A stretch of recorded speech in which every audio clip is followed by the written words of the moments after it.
నమస్తే. ఆంధ్రప్రభ భక్తికి స్వాగతం. నేను మహాలక్ష్మి. చాలా మంది ఇళ్లల్లో దేవుళ్ళ విగ్రహాలు ఉంటాయి, కానీ సూర్యుడి విగ్రహాన్ని మాత్రం పెట్టుకోకూడదని పండితులు చెబుతున్నారు. ఎందుకంటే సూర్యుడు మనకు రోజు ప్రత్యక్ష దైవంగా కనిపిస్తాడు.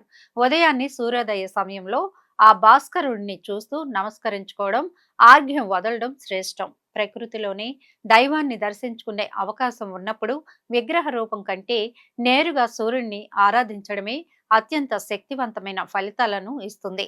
కాగా సూర్యరశ్మి 7 రంగుల మిశ్రమమని సైన్స్ చెబుతోంది. సూర్యుడు 7 గుర్రాల రథంపై సంచరిస్తాడని శాస్త్రాలు చెబుతున్నాయి. ఈ 7 గుర్రాలు వేదాల్లోని 7 ప్రధాన ఛందస్సులకు ప్రతీకలు. అవి గాయత్రి, త్రిష్ణుపు, అనుష్ణుపు, జగత్తి, పంక్తి, బృహత్తి, ఉష్ణిక్కు. సూర్యకాంతిలోని 7 రంగులకు ఈ 7 గుర్రాల రూపాలు సరిపోతాయని ఆధ్యాత్మిక వేత్తలు భావిస్తారు. అంటే అటు సైన్స్ పరంగా, ఇటు ఆధ్యాత్మికంగా ఈ సంఖ్యకు విడదీయలేని సంబంధం ఉంది.